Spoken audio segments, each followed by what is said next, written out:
Και είπε ο Θεός, γεννηθήτω φως, και γύρισε τον διακόπτη. Τώρα, που εσείς οι περισσότεροι βλέπετε ηρεμία και γαλήνη, πολύ θα ήθελα να μου εξηγήσετε. Όχι με μπλα μπλα, αλλά με λόγια που να έχουν περιεχόμενο. Και εξηγούμε για να μην παρεξηγηθώ. Είτε μας αρέσει είτε όχι, το σύμπαν είναι βίαιο. Τα πάντα, από το πιο μικρό υποατομικό σωματίδιο μέχρι τα πιο μεγάλα σύνολα, τα χαρακτηρίζει μια συγκρουσιακή κατάσταση. Και μια που τα αναφέραμε, όλα όσα λένε οι επιστήμονες και πιστεύουν οι εσωτεριστές, μιλάω πάντα για τους υγιείς στο μυαλό των ειδών αυτών, δηλαδή οι πολλές διαστάσεις, οι παράλληλοι κόσμοι και τόσα άλλα, είναι καταστάσεις για εσωτερική κατανάλωση μιας και μοναδικής αρχής. Αλλά η αντίληψη του εξωτερικού κόσμου την έχει τη μούρλα της και όλα παλεύουν με όλα. Όμως το ίδιο γίνεται και σε άλλους τομείς. Ας πάρουμε για παράδειγμα μέρες που είναι τη γέννηση του χριστιανισμού. Κάτι ανθρωπάκια ξεκίνησαν κάτι να κάνουν και έπεσαν να τους φάνε. Τι θηρία, τι αρένες, τι σφαγές και τι δεν έγινε για να αλλάξουν άποψη εκείνοι οι πρώτοι οπαδοί του Χριστού. Αυτοί όμως δεν έπαιρναν χαμπάρι. Και τα χρόνια πέρασαν και κατάφεραν από το 2% που ήταν να κάνουν κυβέρνηση. Ο χριστιανισμός ήταν πλέον η επίσημη θρησκεία. Το πρώτο που έκαναν οι αρχηγοί τους ήταν να ντυθούν με χρυσάμφια και καπάκι να πηδήσουν τους πάντες που είχαν αντίθετη άποψη. Έσφαξαν και τελειωμό δεν είχαν τα δεινά που προξένησαν.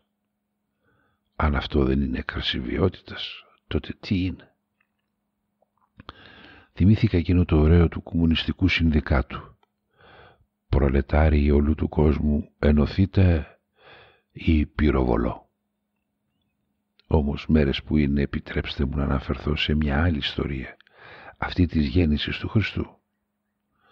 Για ένα πράγμα είμαι βέβαιος. Τα πράγματα δεν έγιναν όπως μας τα περιγράφουν.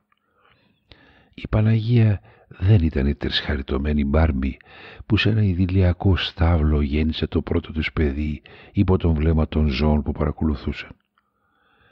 Οι στάβλοι είναι χώροι με πολύ βρώμα που αυτό που τους χαρακτηρίζει είναι οι κοπριές. Και η ιδέα ότι επρόκειτο περί σπηλιάς δεν αλλάζει το θέμα.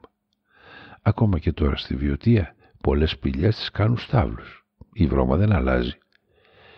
Οι μαγείοι καλά θα έκανα να τις πήγαινα τίποτα πάμπερς, γιατί αν κάψεις λιβάνι σε στάβλο, δοκιμάστε πρώτα και μετά να λέτε αυτές τις μπιπ. Ιδρώτας λοιπόν, αίμα που ο γέρο Ιωσήφ στην καλύτερη καμιά τσοπάνισσα θα καθάρισαν, ένα μωρό που κάποιος θα έπρεπε να του κόψει τον ομφάλιο λόρο με αποστηρωμένο σουγιά φαντάζομαι και διάφορα άλλα τέτοια, χαρακτηρίζουν την πραγματική εικόνα της γέννησης και όχι ξεβράκωτα αγγελάκια που σαν την παιδική χοροδία του Τυπάλδου έψαλαν το οσανά. Το βρέφος, είτε θείο είτε απλό, τα κλάματα έβαλε για να πάρει την πρώτη του ανάσα και μάλλον κανένας τσοπάνης θα το καθάρισε με τίποτα άχυρα και αν είναι αλήθεια για να κλάψει, μάλλον ο τύπος θα του ρίξε καμιά στο κολαράκι του. Ένα είναι βέβαιο. Δεν τραγουδούσαν οι χοροδίες των αγγέλων και κανένας αρχάγγελος δεν επιτελούσε μια χειρουργική επέμβαση στο ουράνιο επίπεδο που σαν αποτέλεσμα είχε να εμφανιστεί από το πουθενά μια αγγέλισσα κράτοντας στα χέρια της ένα καλοφασκιωμένο μωρό. Ο μικρός Ιησούς ήταν κι αυτός ένα μωρό όπως χιλιάδες άλλα, που το πρώτο που αναζήτησε στον κόσμο που ήρθε πρέπει να ήταν όχι να χαρίσει γαλήνη στα προβατάκια και στα άλλα ζωάκια του στάβλου, αλλά το βυζί της μάνας του για να αντιλήσει από τα σπλάχνα της ζωή. Αν αυτή η πραγματική εικόνα δηλαδή δεν κρύβει βία, τότε πολύ θα ήθελα να ξέρω τι είναι αυτό που την κρύβει. Αφήνω απ' έξω άλλες λεπτομέρειες. Ο ρόλος του Ιωσήφ για παράδειγμα δεν είναι ξεκάθαρος. Τι έκανε στη γέννα? έλεγε στη Μαρία να κάνει υπομονή, της έλεγε να σπρώξει, τα είχε χάσει λόγω ηλικίας και έβλεπε τη γέννα από τον προθάλαμο. Πολύ θα ήθελα να ξέρω. Όμως αυτό που εγώ ξέρω είναι πως η εικόνα που περιέγραψα για μένα είναι πολύ πιο σπουδαία από όλες τις γυαλατζή φωτό που χιλιάδες χρόνια τώρα μας σερβίρουν οι αρμόδιοι. Θεωρώ τον εαυτό μου σαν ένα άτομο που τιμάει την Παναγία για την αλήθεια της ζωής της, που τη θεωρώ πιο σπουδαία από μια ταυτότητα υπεράνθρωπης προέλευσης. Η Μαρία και ο Ιησούς είναι άτομα που βρίσκονται στο κέντρο της καρδιάς μου, όχι γιατί δέχτηκαν να κατέβουν από τα ύπατα στερεώματα, αλλά γιατί πάλεψαν να ανέβουν σε αυτά. Όσοι αντέξατε να διαβάσετε μέχρι εδώ χωρίς να προσβληθείτε και να προχωρήσετε στην πράξη αγάπης, να με διαγράψετε δηλαδή από φίλο, πράξη αναφανδών μη βίας, φτάσατε στην ουσία αυτής της ανάρτησης, στην αλήθεια που θα έπρεπε να μας συγκινεί. Η Παναγία πρέπει να δοξάζεται γιατί ίδρωσε, πόνεσε, μάτωσε, κινδύνεψε για να γεννήσει. Και η κάθε γέννα είναι αυτό ακριβώς. Μια μάχη που δίνει η γυναίκα για να δώσει την δυνατότητα στη ζωή να συνεχίσει το βίαιο δρόμο της.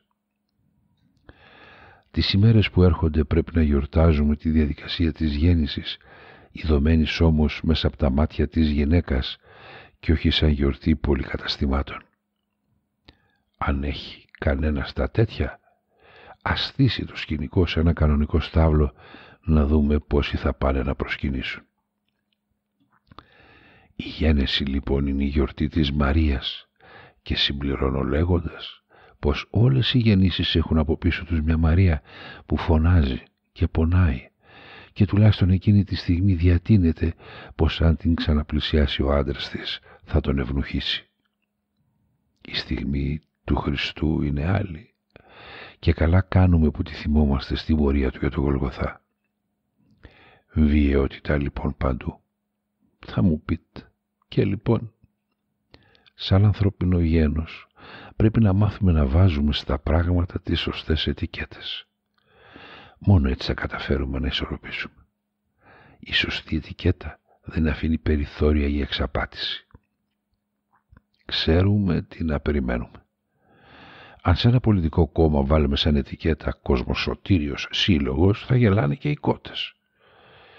Και η σωστή ετικέτα για τα πάντα είναι να αναγνωρίσουμε ότι τα χαρακτηρίζει η βιαιότητα. Όχι αυτή του ανθρώπου, με τίποτα. Αυτή που ο σοφός προγονός μας υποδήλωνε στη ρίση του ότι τα πάντα είναι πόλεμος. Η μετουσίωση αυτής της βιαιότητας σε δημιουργία είναι το ζητούμενο. Είναι στιγμές που καταφέρνουμε να ζούμε στο μάτι του κυκλώνα που χαρακτηρίζει τη δημιουργία. Στιγμές τις οποίες πρέπει να μάθουμε να διεκδικούμε και να κερδίζουμε. Και η μαγική πράξη που θα ζήσουμε αν μάθουμε να μπαίνουμε σε αυτές τις μη βίαιες στιγμές κρύβει την δυνατότητα να κατανοήσουμε τη δημιουργία, όχι τα επιμέρους στοιχεία της, αλλά αυτή την ίδια την ουσία της δημιουργίας. Και για να κλείσω την εορταστική εικόνα να προσθέσω ότι προσωπικά δεν με χαλάει καθόλου μια Παναγία Μπάρμπι, ούτε ένας Χριστούλης άρτια φεχθής από το Mother Care. Τα αγγελάκια με τις άλπιγγες και οι μάγοι με τα δώρα αποτελούν επίσης ωραίο ντεκόρ. Ίσως να είναι μια παιδική φωτογραφία πολύ πιασάρικη. Μένω στο ότι είναι μια φωτό για τα μάτια μου. Κρατάω στην ψυχή μου όμως σαν γνώση πως αν θέλω βοήθεια θα απευθυνθώ στη Μαρία και στον Ιησού των αρχετυπικών αληθιών. Ή μη τι άλλο, γιατί αυτοί κάπου, δεν ξέρω πού, υπάρχουν, σε αντίθεση με τους άλλους που τους βρίσκεις παρέα με τον Ιωσήφ μόνο στα πολυκαταστήματα τέτοιες ημέρες. Η σωστή λοιπόν ρίση στη γένεση θα έπρεπε να είναι. Και είπε ο Θεός, γεννηθεί το φως. Και αφού γύρισε το διακόπτη, απόλυτο σκοτάδι έπεσε παντού. Ή επί το λαϊκότερο, και έγινε της πόπης το κάγκελο. Εκτός και αν γύρισε απλά το διακόπτη για να σβήσει τα φώτα, που κατά πως φαίνεται μάλλον έφευγε για άλλες διαστάσεις. Να μην ξεχάσω, όταν αναφερόμαστε στη λέξη κατάσταση, εννοούμε διαφορετικό τρόπο του είναι και βρίσκεστε μιας ή περισσότερων αρχών.